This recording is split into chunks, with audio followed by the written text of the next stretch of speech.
Use the Force, Luke. Live long and prosper. I was going into Toshi Station to pick up some power converters. Lilu Dallas Multipass. Shut up and take my money. By Grabthar's hammer.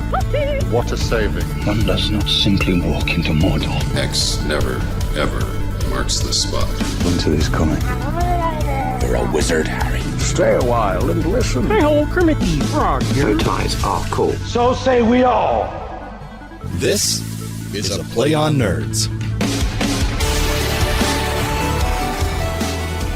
Welcome, ladies, gentlemen, boys, and girls of all ages, to episode 166 of A Play on Nerds. I'm Steve. And I'm Jarman. And this is a very special episode because, as always, it is the triumphant return of one of our absolute classics, copycat cinema. Yeah. And Jarman, what two copycat films are we talking about today? We are talking about the wonderful films Real Genius and Weird Science that came out in the same wonderful year of 1985, I believe. And boy, are they each just a slice, a delicious slice of that year. Yes, they are. But before we get into the meat of that, Jarman, what have you been up to since last time we talked? Well, not too much, but I got the opportunity to go down to Treasure Island, Florida, which is nearby St. Petersburg, Florida. It's kind of a beachy town, but basically it was my fiance's dad's birthday. He just turned 75. And he has been a blues performer his whole life. He was a musician since going back to the late 60s. He was actually present at Woodstock back in the day. He's a true and true blues and music fan, and he was performing as part of a band for his birthday. So there's a bunch of older guys playing blues and kind of rock guitar. And we got to watch him at this restaurant and bar right there right next to the beach. It was really cool. And our old friend of the show, Patrick, got to go with us with his full family, came along because he's in town nearby here. So we took the 2-hour drive down to Treasure Island, Florida, and watched him perform. It was a lot of fun. And other than that, just working on a lot of wedding preparations coming up in July of this year. And I also got an uptick with jobs for this place called Homes.com, which is the same company that owns Apartments.com, which the great Jeff Goldblum does the commercials for. They are paying me to do thousands of voiceovers for their website coming up called Homes.com, which does already exist, but now they're going to make it so you can go to any community that you're thinking of living in, click on that community, and then you'll watch a video about the things that are available in that community, and I'm going to narrate those videos along with other narrators. I remember when you were auditioning for this job. Oh yeah, a long time ago. Didn't you coincidentally read a description of a guy's hometown or something? Exactly. And it's weird because it's been a year in the making, and then they had to restructure the whole program, and now it's finally gotten off the ground, and it's just it's going to be changing my financial landscape too, because there's just so much work available, and it's shorter jobs for better pay. So instead of doing long audiobooks that take a lot of time and effort that give me a decent pay, this will free up some of my schedule, and I can make more money with not having to do so much hard work all day, every day.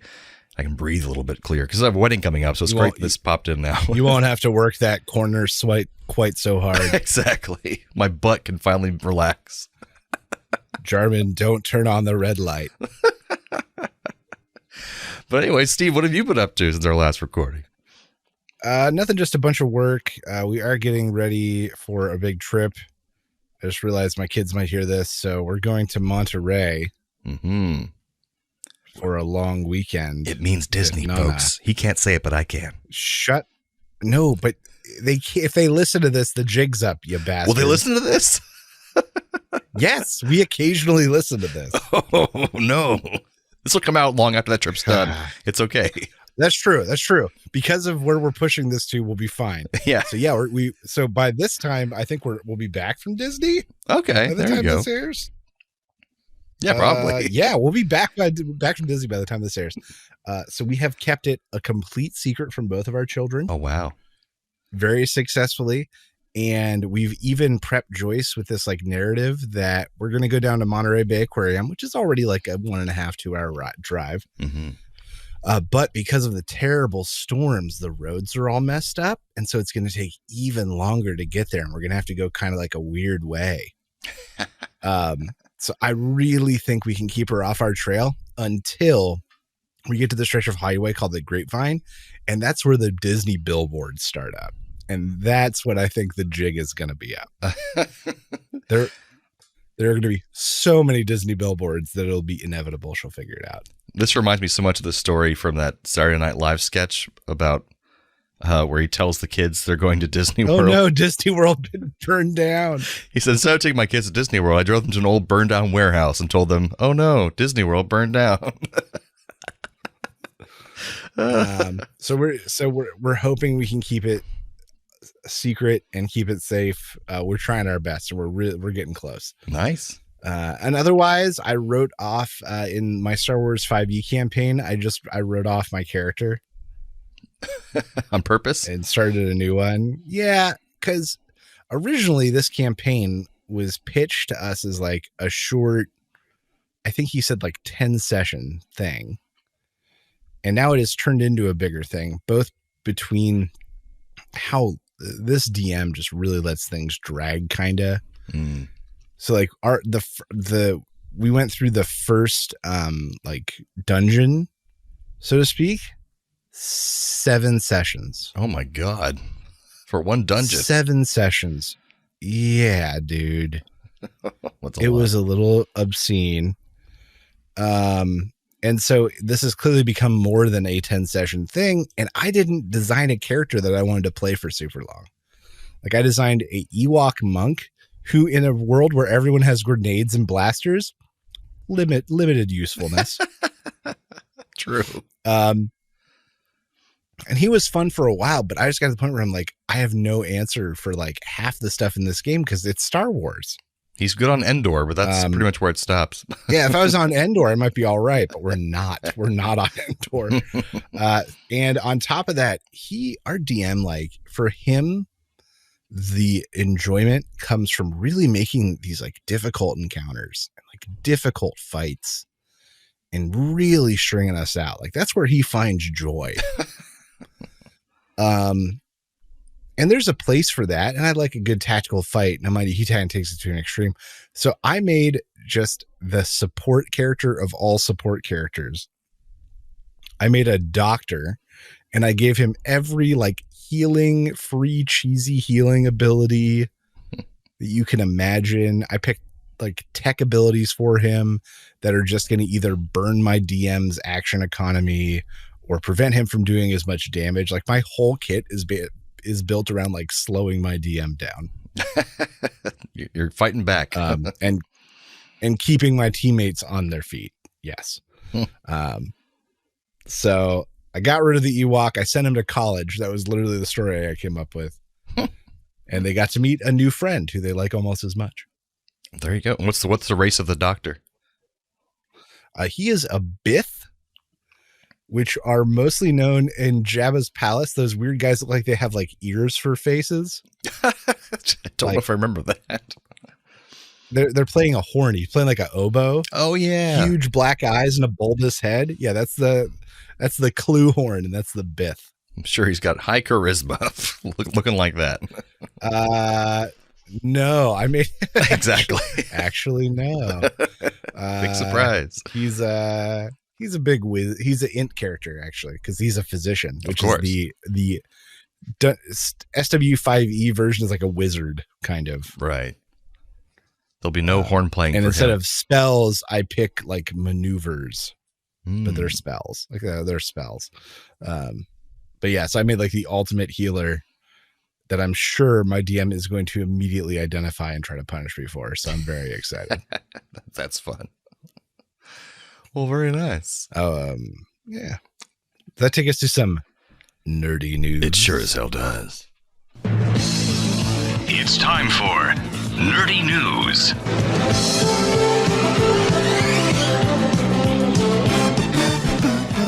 All right, so we might be a little late by the time you guys hear this episode, but we have had an announcement from James Gunn and Peter Safran, the new co-CEOs of Disney, or DC Studios, excuse me, not Disney.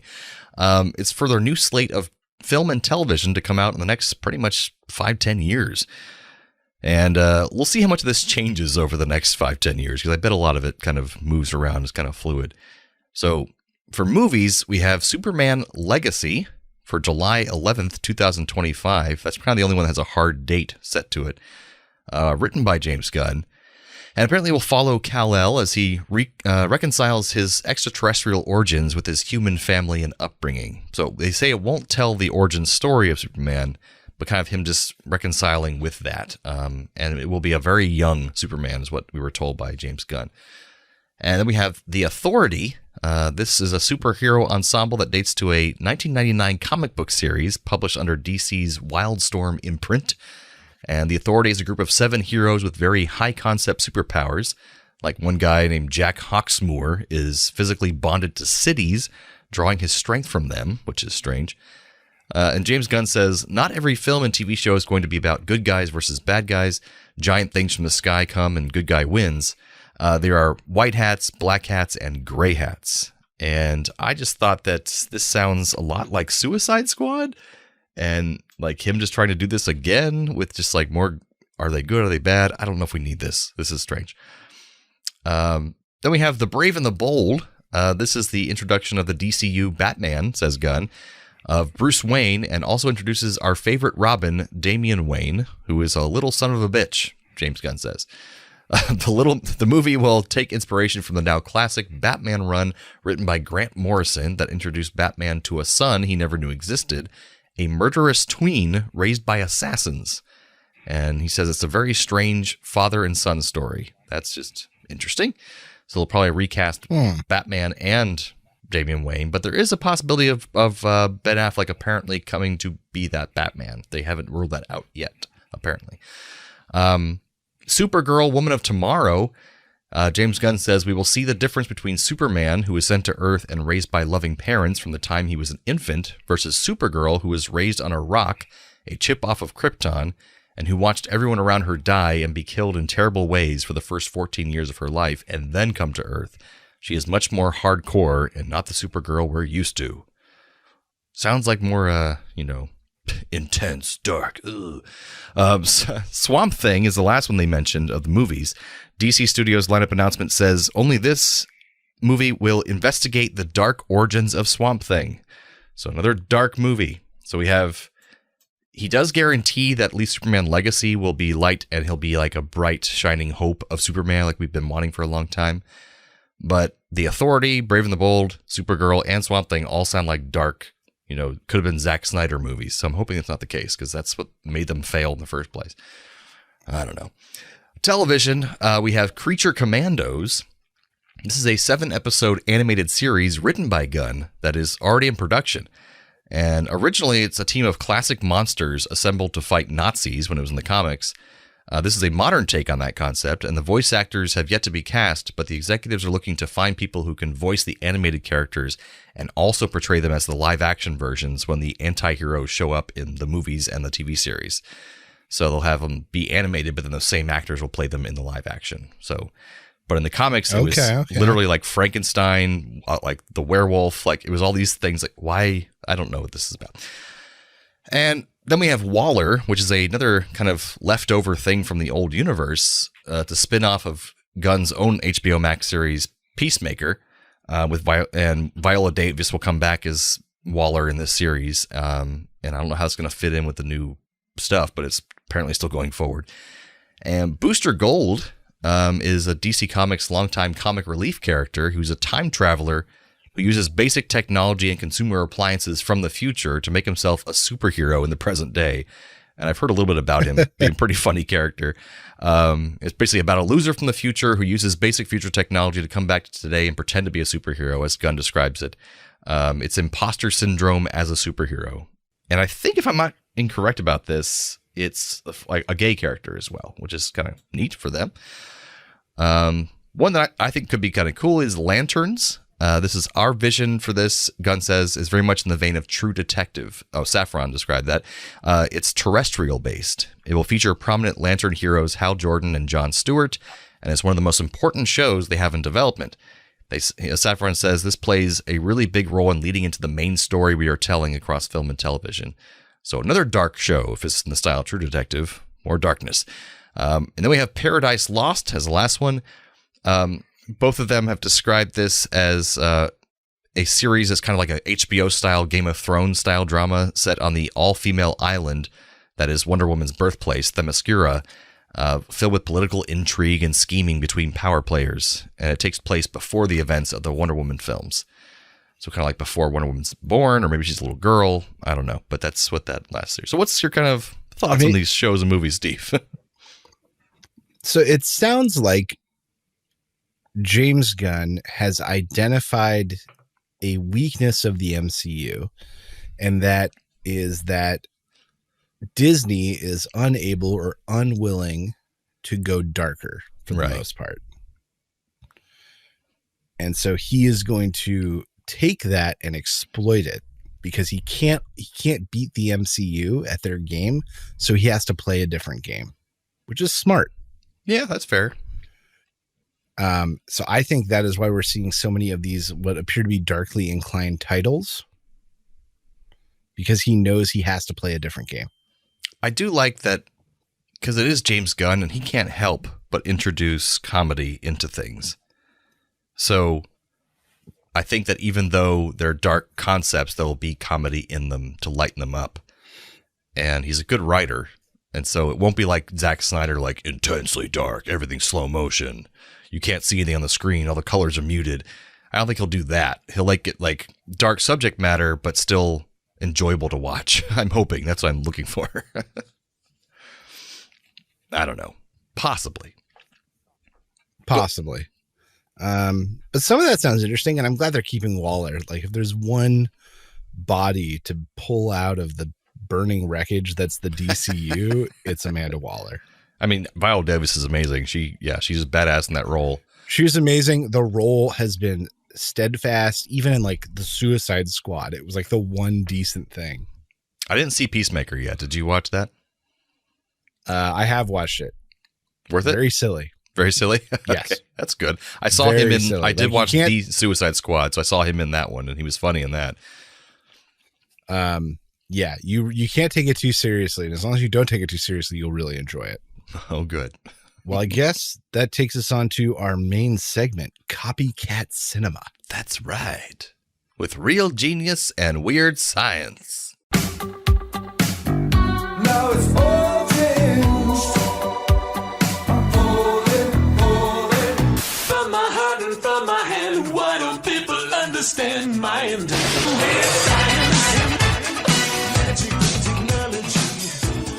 All right, let me break down Real Genius for you. All right, tell me what happened. All right, so this kid, Mitch, he's a teenage prodigy. He gets recruited by Dr. Hathaway and gets to go to the prestigious Pacific Tech. There he meets his roommate, another prodigy, the famous Chris Knight, who is super smart but really can't take anything seriously. He's like too smart for his own good. Val Kilmer, everybody. Val Kilmer. Mitch was brought in to help Hathaway with this laser project. Deadlines are looming. Mitch makes a few enemies because he's the new, youngest, smartest kid. And he tries to study, but Chris just always finds a way to like fill the dorm with ice and snow and distract him or take him to a party. Mitch meets a girl who is way older than him and wildly inappropriate. We then get a montage in which Mitch is like getting used to the rigors of academia and the project progresses. And there's a guy living in his closet, like literally a man living in his closet. He disappears in the closet. Yeah, he actually goes and investigates and finds a secret door and finds this guy like down below an elevator in a little like mine shaft filling out cards. Hathaway is under pressure from the government. He threatens Chris, saying he's not going to let him graduate unless he gets 5 megawatts out of this laser by mid-May. Mitch is burnt out. Chris tries to show him how to lighten up, and he redirects the laser and leads everyone to a South Pacific themed party with girls in bikinis. One of the jerk students, Kent, tries to rat him out. Mitch and the much older woman hang out at the party. It's still wildly inappropriate. Mitch gets bawled out. He wants to go home. Kent embarrasses him as just a real dick. And Chris is basically like, look, you can't be like Holyfeld. He burned out at 12. He was never right again. And we can do this. And Mitch decides to stay. They get back at Kent, the jerk guy, by making him think he's hearing the voice of God, who shames him for masturbating. It was complicated. It was complicated. Hathaway tosses Chris out of the project. Mitch and Chris decide to like get the laser working, even though Hathaway doesn't approve. We get another montage in which Chris is actually applying himself and furthering the project, studying hard and headed towards final exam, but the laser still isn't working. They finally meet the man in the closet, who reveals that he's entering the Frito-Lay sweepstakes and expects to win 33% of all the prizes, which I thought was weird. Mitch goes to his room. There's an older woman there who attempts to rape him. I'm sorry to laugh, but it's true. Like, as I was watching it, I was like, there's no good way to dress this up. An older woman attempts to rape him. It's not explained either. Mitch, yeah, not explained. And then, like a scene later, Mitch presumably has fought his way free of this woman. And instead of calling the police, goes to Morgan's room, another adult woman. She then engages in inappropriate acts with the minor, and presumably he is then raped by her. Oh, God. Jesus. Oh, my God. I wish I could dress this up different, but it is so messed up. At least she's college age, though. They're like both in college with that girl. Yeah, but he's like 15 and she's 19. Oh, yeah. He's in college too early. I forgot about that. It's screwed up. It is he screwed is up. Raped. Yes. That's statutory rape. It is. Chris takes the final exam. The laser's ready for a big test, but Dickhole Kent sabotages it. The rig blows up. Chris has a eureka moment that if he freezes the sample, the laser will work because of science reasons. The laser worked. Everyone celebrates. Holyfeld shows up and explains that they've been working on a weapon this whole time. Chris races back, but everything's been taken from the lab. The group then conspires to perform some treason. It's just a little bit of treason. To go and sabotage the laser. They change its targeting, and then they go to Hathaway's place and do something. Like, you're not really supposed to know. So then it's the test of the laser. It fires, but it doesn't go where it's supposed to. It hits Hathaway's place, which they filled with popcorn, and he hates popcorn, and his like house explodes with popcorn. Children play in the popcorn. Halliday finds his house destroyed. His contract with the military is presumably canceled, and everyone lives happily ever after. It's true. Mitch was raped. That's the. I will comment. There's a few things about this movie I just happened to notice, like before we get into stuff about the next movie. Yeah, please. I was confused at first about, they show a classroom and a couple kids have a boombox next to them. And I'm like, oh, boomboxes, that's cool. And there's the next day they come back, there's less children in the room and more boomboxes on the table. Like, what's going on? And I'm realizing that it's kids recording the lecture that the professor's giving on their boombox to listen to the tapes later so they can hear the lecture. I'm like, oh my God, that's such a weird little time capsule moment that like they had to record with a giant boombox because they didn't have like phones to record or like a small tape recorder or something. It was a very interesting moment. Well, not only that, then I love the progression of that. It's in my notes where he goes and there's like one kid leaves a boombox, and then it's later in the semester and he goes and he's like one of three kids and there's a bunch of boomboxes. Yeah. And finally he goes, and then the professor has set up a reel-to-reel which he plays. Yeah. And then their boomboxes are recording a recording of the professor. That was very meta moment. That was such a brilliant progression. That was really funny. Brilliant. And I like how Val Kilmer is basically like the Van Wilder of this generation, of that generation, because he's like equal parts charming and annoying at the same time. Like he's basically like the Van Wilder of the 85. Absolutely. And there were so many montages, like you said, that was really amazing. And like I love, there must have been something cut from the film because that woman who basically is like gonna rape him, the older woman who's in his room, is not explained. Doesn't really make a lot of sense. Oh, she is. She is explained. It's earlier. Val Kilmer, because you might not recognize her. Right at the beginning, Val Kilmer's character goes to an interview, which he like bombs on purpose. And the secretary, I think it was the secretary, because she met all the geniuses of the world or something like that. She wants to sleep with all the smartest men in the world. That's right. And he's like something for her to collect. And she's there to collect / rape Mitch. A 15-year-old. Yeah, dude. But yeah, that's just a couple things I want to mention before we move on. Some notes I had taken while watching this film, and we'll get into more later. But yeah, that's real genius. So what happened in Weird Science? So Weird Science, we meet these high school social outcasts and nerds, Gary and Wyatt, as they are being pantsed by two bullies. They get humiliated in front of their cheerleader crushes that are in front of them. So they go home, and out of wanting to boost their confidence, wanting to be more popular, and wanting to be able to figure out women, and they're inspired by watching Frankenstein on TV, Gary convinces the nerdier Wyatt to somehow make a virtual woman and infuse her with everything they want in a woman. And to make the science complete, they scan photos into a computer of things they want, like rock stars, Playboy pinups, and for some reason, Albert Einstein. So they want a smart, attractive woman. I respected that at least. And they also hook up electrodes to a Barbie doll and put bras in their head. And they also light candles in a ceremonial way. So there's kind of a magic element to this, not just science, but also magic mixed in with science. But to power everything up, they're going to need more power than their house can supply. So they hack the nearby power plant. And this causes weird lights in the sky and lightning strikes. And then boom, Kelly LeBrock, the model, comes out of their bathroom looking like a sex bomb. And she apparently has unlimited magical power. She's basically a sex genie, basically. That's not wrong. Yeah, it's not wrong. For some strange reason, instead of immediately having sex with her and them, which is, the male fantasy here going on, she takes them to a jazz and blues dive bar, which I don't really understand. Gary gets super drunk. He's like the weird, crazy one. And they drive home eventually in her magical pink Cadillac that she created. And when they get home, they run into Bill Paxton, who's Wyatt's older brother, Chet, who threatens Wyatt that he'll tell his parents that they came back so late unless he gives him a bunch of money.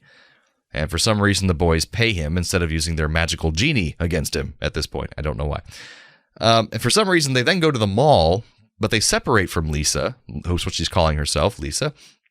And but the same bullies from before that pantsed them now pour ices on their head, and Lisa's nowhere to be found during that time. But later she gives flirty eyes to the bullies and tells them that there'll be a party at Wyatt's house and they should come. And they're mesmerized by her, so they say they'll come. And she drives away with Wyatt and Gary in another imaginary Porsche that she's created. Lisa then insists to them the boys need a party to loosen up because they're too uptight. And for some reason, she then goes to meet Gary's parents, and they don't take to her very well, so she threatens them with a gun and then tries to wipe their memory of her, but accidentally makes Gary's dad forget about him entirely. So he doesn't know he's a son anymore. It's our son. It's Gary. What the hell are you talking about? So we're back now at Wyatt's house, and his parents are out of town, and his brother isn't there, so they throw a party. And tons of people show up, and this makes Gary and Wyatt very nervous, so they hide in the bathroom. And Lisa is ignoring them and partying with everyone else. She's a terrible sex genie slave. The girls they originally got embarrassed in front of, that they had crushes on, show up in their bathroom, and they have an awkward interaction with Gary and Wyatt. But then the girls' boyfriends show up, and they are the same bullies that have been plaguing Gary and Wyatt for this whole movie. And one of them is Robert Downey Jr., by the way, which is kind of cool. The bullies convince Gary and Wyatt to not be selfish and to make them a magic genie girlfriend as well. But the second time around, they go up to the bedroom, try this again, but they forgot to hook up the Barbie doll. So instead, the electrodes were sitting on a Time magazine with a nuclear warhead on the cover. Lisa shows up just as they activate it to scold them for misusing their magic science to impress their bullies.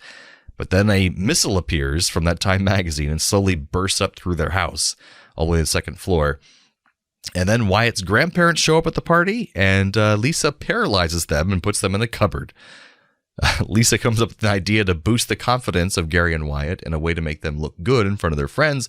She creates a mutant cyborg biker gang that crashes the party by driving like motorcycles into their house. The bikers take the crushed upon cheerleaders that they loved before and hostage. So Gary and Wyatt finally stand up for themselves and for the cheerleaders. And with the fake gun that she used before, the bikers drive off, causing the cheerleaders to immediately fall in love with them. And so they sleep with them in the same room, apparently. And the next morning, Bill Paxton comes back, brother Chet, and he's about to go crazy with how bad the house looks, is threatening to bribe Wyatt again. But Lisa sends the boys off, finally helping them with the girls, and she wants to talk to Chet alone. And she transforms him into a monster, telling him it will wear off, but he needs to be nicer to his brother. Meanwhile, the boys drive the girls home, and they agree to start dating. Hooray! The boys return home, and Lisa says her purpose is now complete, and she dematerializes, and their home magically returns to normal right before Wyatt's parents come home. And everything's happy, but for some reason at the very end, it's established that Lisa is now the gym teacher at their school, which is great for them. So it's all just, she's still around. Yeah, she's still there for some reason. Cool. Yeah. So why is Real Genius so much better than All right, so I'm going to tell you 3 reasons why Real Genius is just a better film. Okay. You ready? Ready. Real Genius had a great supporting cast. Oh. You got Ed Lauter. He's a great working actor. He was one of the military men, but he's been like a jerk in everything. William Atherton played Hathaway, another great character actor who's been working for many, many years. He's been in many things. He often plays like the bad guy or the bureaucrat kind of role. Yeah, if you're around our age, you'll recognize Grease, it from so many things. William Atherton, for sure. John Grease is another huge, longtime working character actor. He played Hollyheld, and he is currently seeing a renaissance because he's on the wildly popular White Lotus. Ah, yes. Yes. But he's been around and been acting nonstop for years, for decades. Mm-hmm. And he's in this movie. And then, of course, you get Val Kilmer in the lead. And you can't go wrong with Val Kilmer in the lead. That's right. I mean, So terrible. terrible. What's one reason you think that Weird Science is better? Same kind of thing. The cast of characters and the acting from this cast is so much better than the lead cast of Real Genius, like the main characters. We've got Anthony Michael Hall as Gary. With Bill Paxton as Chet. He's a national treasure that unfortunately passed away. Robert Downey Jr. is one of the bullies, one of his earliest roles ever. Kelly LeBrock, being a model, was a great actress in this movie. She just knocked it out of the park. And she had added nuance to this movie that it didn't deserve. I think she did a great job in that part. So I think there's just a great cast of likable, funny, good actors in this film that were not in so much of the main cast of Real Genius. You had a good point about the supporting cast, but the main cast was kind of lacking, I thought, in Real Genius, besides Val Kilmer. All right, you win this round. All right, well, Real Genius has not one, but 2 very well done montages. And what's more 80s Mitch than getting that? into academia montage, and then there's the Chris is buckling down montage. And both of which are superb. And I'm not kidding, because they were clearly planned as montages, as opposed to a lot of times I feel like montages are like, oh shit, we have to cut 20 minutes of the film. We'll just do a montage Of stuff we filmed on purpose. So I thought this was a time where like 2 montages were clearly written into the script. They were done well. They knew what they were supposed to show. There was upbeat music. They weren't too long. I think 2 successful montages. That's a good point. It's very 80s. It's pretty wonderful. Very 80s. And you could tell, like you said, that they were filmed as a montage. You can see Val Kilmer making up dialogue. He's not really saying anything. It's just kind of in the background talking. Oh, there is one scene in there, though, where Mitch comes into a classroom and kind of like heatedly addresses Chris. It is clearly a scene they filmed. Oh. It's the one time in it where it was clearly a scene they filmed and just nothing happened, so they just put it in the montage. That's funny. Well, my second point, not a direct counter to that because it's different, but Weird Science is an iconic theme song performed by Oingo Boingo and sung by frontman and legendary orchestral soundtrack producer Danny Elfman is the voice of that song. And it's That's just right. He legendarily makes every soundtrack sound exactly the same. Oh, how dare you! But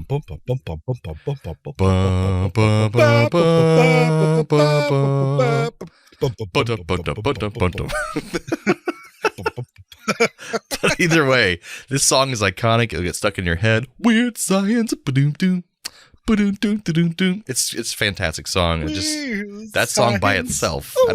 And I actually watched the Weird Science TV show growing up. It was on TNT, I believe. I'd watch that It was thing. on USA. Oh, USA. It was That's on what it USA Late Night, and after or before it was Duckman. Mm-hmm. I love Duckman. Oh man! And The Critic, I think, was also on there too. Or maybe that's Comedy Central. Slung in there somewhere. Yeah, but I watched all those shows. I don't think either of us won that one, but I think those are both good points. All right, so my third point of why Real Genius is better is that there was some honest to God, well written, tight comedic writing in Real Genius, to the point where it caught me off guard how well written some of it was, and perfectly sold and delivered by Val Kilmer. Perfectly sold and delivered by Val Kilmer. His comedic timing in this was simply impeccable, and it's hard to remember that this comes from a time before he was a serious actor, or at least before he was, doing serious films, because he went to Juilliard. He was roommates with Kevin Spacey in Juilliard. Like he was. I don't care. No, I'm saying he was always a serious actor. Like he had done this and Top Secret. Oh yeah, with his other film, like a silly spy movie.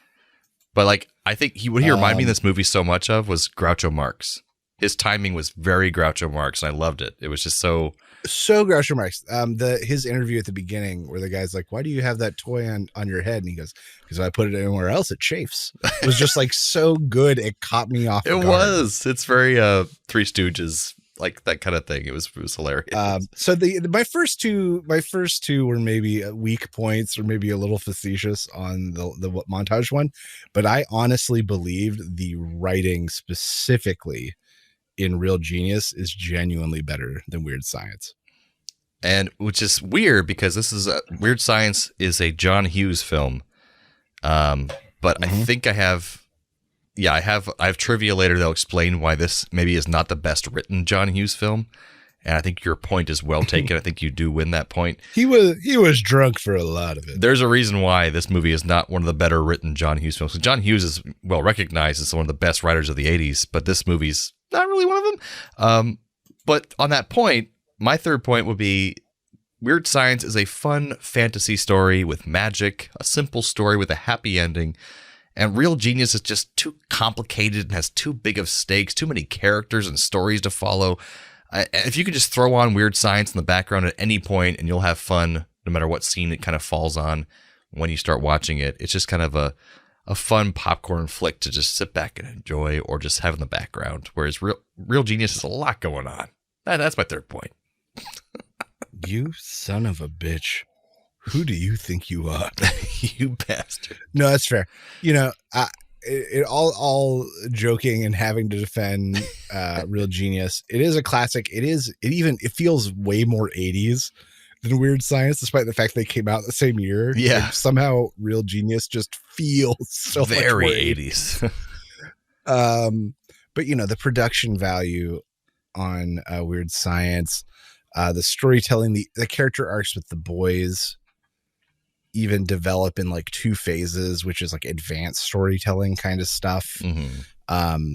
The bikers coming in out of friggin' Mad Max was genius and such a great end, like a great end point, like the focal point, the party. Weird Science is a classic. Some people don't even know Real Genius exists. But the thing is, after watching both these films, there's films, a reason for that. I think Real Genius holds up better in this, especially in what's PC and acceptable. I think Real Genius holds up better. I think Real Genius is, now that we're past the backing up our films phase, I think Real Genius has an interesting plot, more interesting things going on, better stakes, to be honest. So I think out of the two of these, I think I actually, now with my modern view, I like Real Genius better because Weird Science is kind of dated and it's kind of like in its views and it's cringy. And I think Real Genius was kind of refreshing and interesting. I don't know. I'm kind of more in the Real Genius camp. Fair. You got some trivia for Real Genius. I got a little bit of trivia here. Not a lot. I got a smidge of trivia. So a lot of the popcorn in the final scene was real. And even with a dedicated machine, it took crew members 3 months to pop all the popcorn. Oh my God, 3 months? Because it took so long, it had to be treated with a flame retardant sealant to keep it like not rotting after they popped it. And the crew spent a huge amount of time trying to stop birds from eating it during filming because they would die. Oh no. Right. All of the laser tech was real and was not donated, but provided by USC. But after receiving a demo from this like professor at USC, the cinematographer basically lost all hope because the cameras couldn't really pick up the lasers. Oh. And so they had to like lower the table, and they had to put like a barrier around it so they could flood it with smoke. Basically, anytime you saw a laser, they had to go through special things so you could actually see that laser because it was a real laser. That's cool. Mind you, there are a few animated shots, but for the most part, it's real lasers.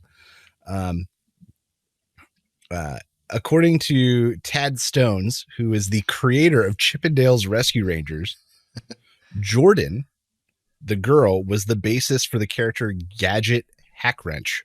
I could totally see that. Yeah, but according to the creator, she was the inspiration. I literally just watched that at Patrick's house. He had like a couple months ago. So that character totally seems like that. Hyperactive, like talking constantly. Yeah.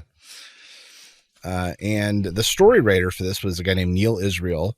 And he also wrote all of the Police Academy films. Oh, gosh. Look Who's Talking Too. And then he became a director, directed episodes of The Wonder Years, The Clueless, the TV series, Lizzie McGuire, and one of my all-time favorite movies, Surf Ninjas. I remember that movie. I wish it's one of those movies that like isn't available digitally anywhere. Like anywhere. I can't get Surf Ninjas anywhere, and I don't think it made it to Blu-ray. So it won't even be available in the high seas anywhere? Not that I have found a good, like, decent digital copy of. Damn, that's surprising. So yeah, same guy directed Surf Ninjas. Surf Ninjas. It's the last time Rob Schneider was funny, and I will stand behind that. Oh, that's fair. For trivia for Weird Science, according to Bill Paxton, Chet's line, "How about a nice greasy pork sandwich served in a dirty ashtray?" was based on something his father, John Paxton, used to say to him when Bill was hungover from a night of drinking. Basically, yeah, making his son feel guilty. During the bathroom scene, a Playboy magazine can be seen on the counter next to the toilet. It's the edition featuring Kelly LeBrock's editorial with photos on the cover. So there you go. Nice. John Hughes wrote the script in only 2 days. So we'll explain that a little bit later. Wow. Vernon Wells, who played Lord General, or the lead biker, reprises nearly the same character he played in The Road Warrior in 1981, 4 years earlier. So he was actually in Mad Max as same character. The Mohawk character on the bike. Yes. Yep. He essentially wears the same makeup, mohawk, mesh tank top, and lots of studded leather. John Hughes wasn't happy during filming of this movie because it interfered with another project he cared about much more and resulted in his working a punishing schedule for months. But he agreed to direct it because Universal gave him a deal where he could also direct the more valued project if he started this one first. The other film that they let him do, if he screeched out this one real fast, was The Breakfast Club. So you have this one. He's like, if you squeak out this weird movie called Weird Science real fast, we'll let you do The Breakfast Club. So that's what he really put his attention towards. It's kind of why this one's just, iffy. And it shows. Robert Russler said the scene where the rocket came up through the floor was a complicated shot to set up. I think that's the other bully guy. Right before the cameras rolled, Anthony Michael Hall farted, breaking the cast members' concentration and ruining the take. So Russler estimates the scene cost $100,000 to shoot. Because the take was blown, it had to be filmed in reverse with additional tweaks in post-production. So they couldn't reshoot it. But basically, Anthony Michael Hall farted, and the cast members started laughing and stuff like that. But they're like, they had to salvage it somehow, so they had to do it in reverse and like do some weird editing tricks to make it work. Which is funny. The same moving shot of the exterior of the high school that they go to was used for the beginning of 16 Candles in 1984, as well as the end of this movie. The same people can be seen making the same movements in both movies. So it's the same exact shot, which is fun. Wow. In the John Hughes documentary, Don't You Forget About Me from 2009, Kelly LeBrock describes her character Lisa as Mary Poppins with breasts. And Demi Moore and Robin Wright, formerly known as Robin Wright Penn, auditioned for the part of Lisa. So it could have been one of them. And lastly, Robin Wright would have been way too young, but maybe I'm crazy. Nah, she wouldn't feel like an older woman figure, kind of like Kelly LeBrock did to them. But yeah, right. Even Demi Moore would have been too young back then, I think. Oh yeah, absolutely.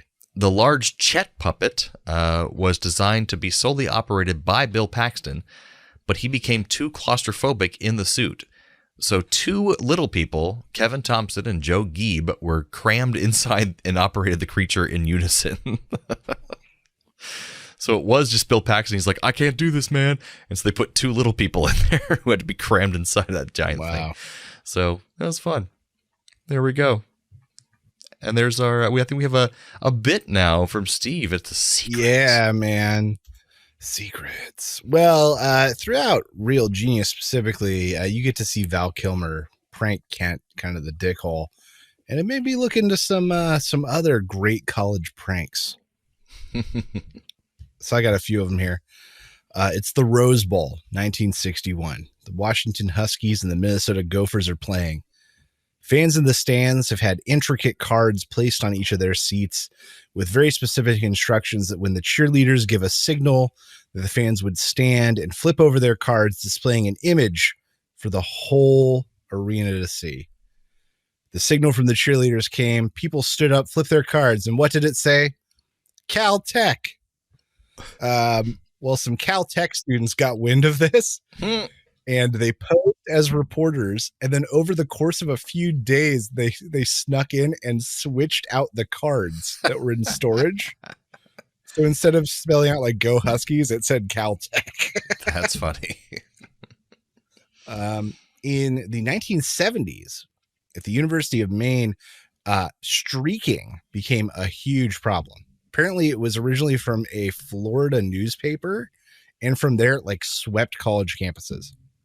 Sporting events, men and women, the student government had a big meeting to discuss the problem of streaking, and it got shrieked. The local government enacted a law opposing it, but in 2002, 2 streaking women were arrested. But then when it went to court, the judge ruled it was legal for women to streak in Maine because their genitals are on the inside. What the hell? That was declared in 2002. The streaking law does not apply to women. Wow. And then in, I think this was the 70s, there was the Central African Republic, or Centrafrique, which I'd never seen before. There was this guy who'd been elected president for 11 years. And at one point just decided, you know what? I'm going to crown myself emperor. It's a big to-do. They put out this announcement. 7,000 people, diplomats from all over the world are invited. Well, this French law student named Didier Piganeau, him and some of his friends make up a fake country called the Kingdom of Basoche. They send a letter to the embassy saying they were like outraged they weren't invited, and the embassy sent them an invitation. So this guy, Didier, and his girlfriend at the time made their way to Central Africa and went to the coronation of this emperor as the king and queen of Basoche. And there's a picture of this like very white guy in this like incredibly regal outfit that like clearly is a costume, basically. Oh my God, I gotta look this up. That this actually occurred. So yeah, those are just some of the best college pranks that I could find, and the most interesting. I love it. Well, I think that comes over to you for some radical recommends. That's right. Hi, If you have the means, I highly recommend picking one up. What do you recommend I do? I recommend Pleasant. All right, for my recommendation this time around, I'm going with a very popular movie that's on Netflix called The Glass Onion, a Knives Out mystery.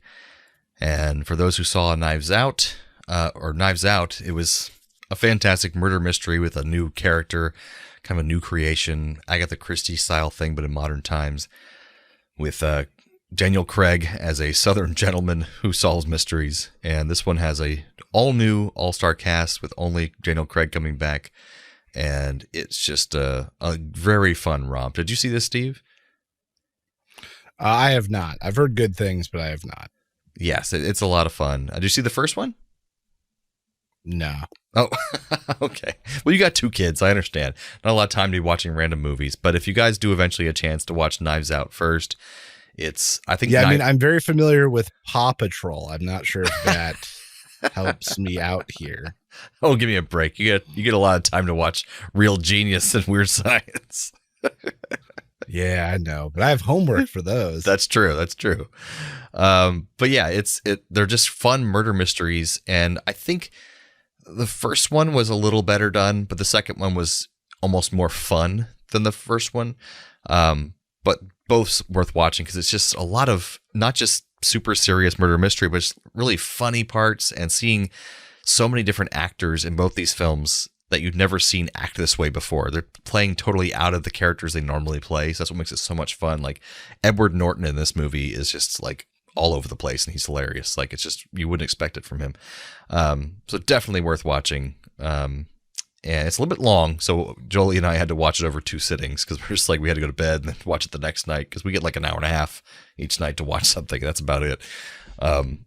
Anyways, but an honorable mention I have is if you have anyone that's seen the Girl Scouts here in America in the States and they're selling cookies, they have a new cookie out in the market called Adventurefuls, and they are freaking delicious. I don't like sweets very much, but these were one of the best Girl Scout cookies I've had.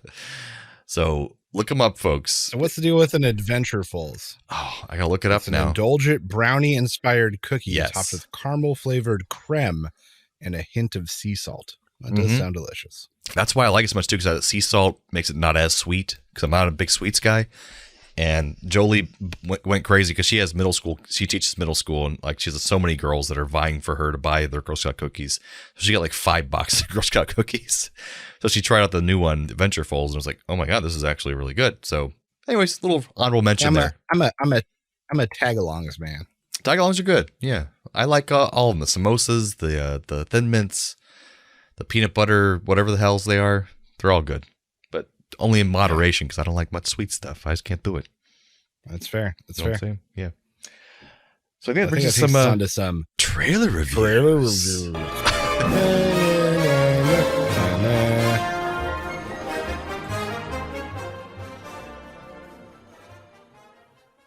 Oh, that's right. It's me. I'm going to leave that in. 'Cause that's hilarious. This episode's backwards for me. Like this whole time I've been off. Because I'm like, oh, it's an even one. That's German. So I chose the final trailer for Shazam 2. Shazam. I enjoyed the first one. I thought it was a fresh take, and at a time when the DCU was just nothing but dark, it was such a nice break from that.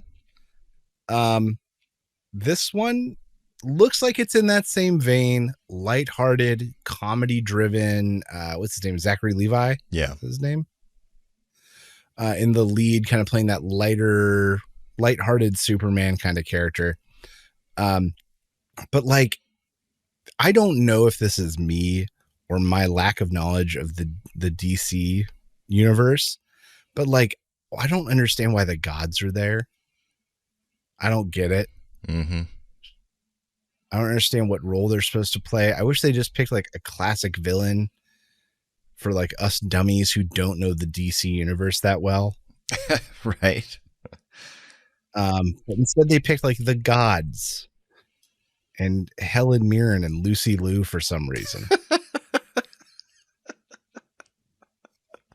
It seems all over the place, this trailer, and I don't. Judi Dench. Which one's that? Judi Dench is the much older one, but she's still around too, doing stuff. She played M. Okay, it's Helen Mirren. Yeah, Helen Mirren's the hot one. Yeah.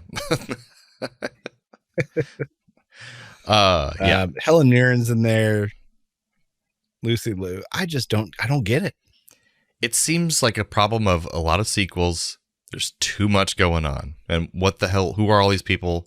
Also, if the gods are destroying Earth, where is Superman, Batman, Aquaman, Black Adam now, Wonder Woman? Where are they? Like, what is going on? Like, how are they going to explain that away? I'm very curious. I hope they just vaguely explain it, like they did with the Eternals. Yeah. That was my favorite part of the Eternals.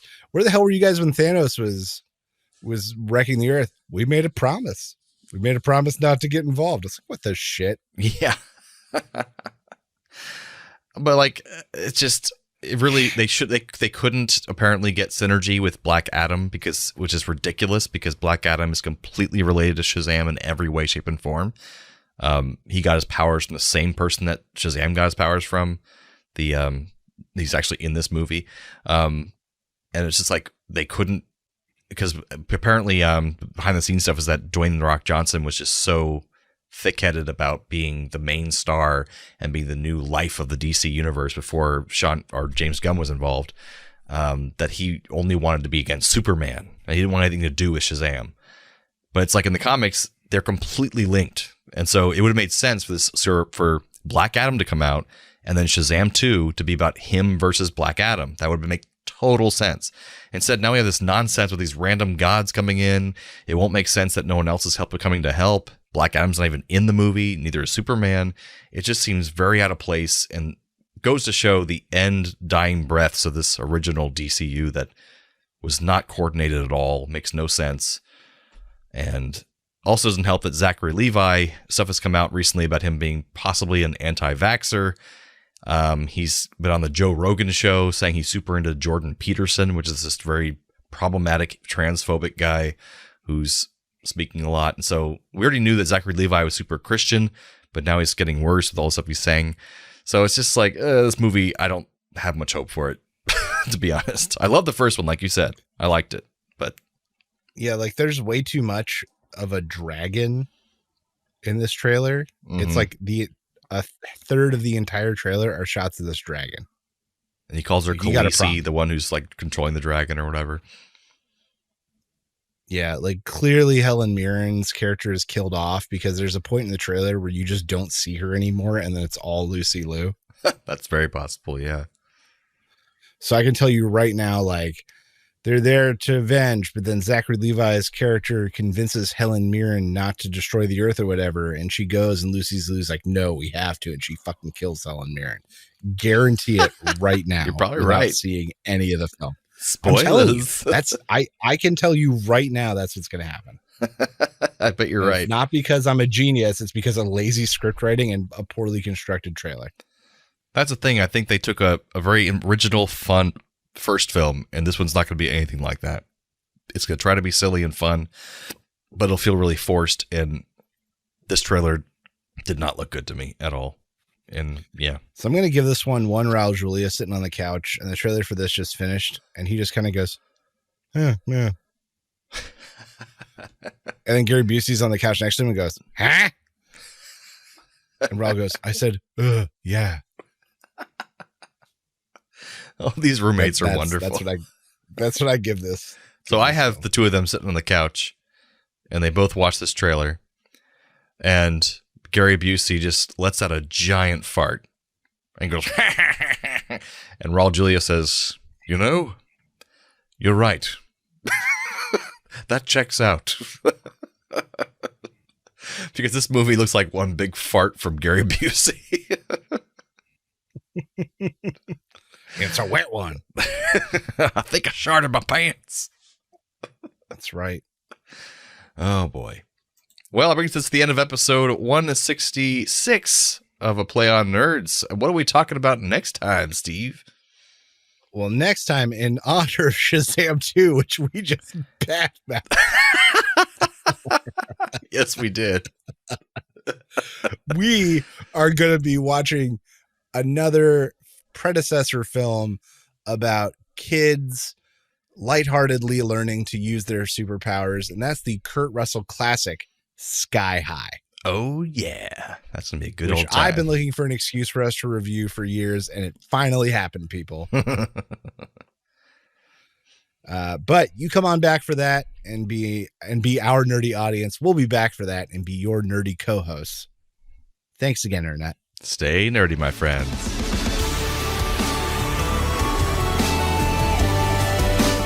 Thanks for listening to A Play on Nerds. Feel free to email feedback at aplayonnerds.com with all your questions or comments. Shoot us a message on Facebook or Twitter and earn yourself a sweet shout out on the show. Review us on YouTube, Spotify, or Apple Podcasts so even more nerds can find us. Tell your friends, tell your enemies, we aren't picky. Check out our entire back catalog and other offerings at aplayonnerds.com. And how?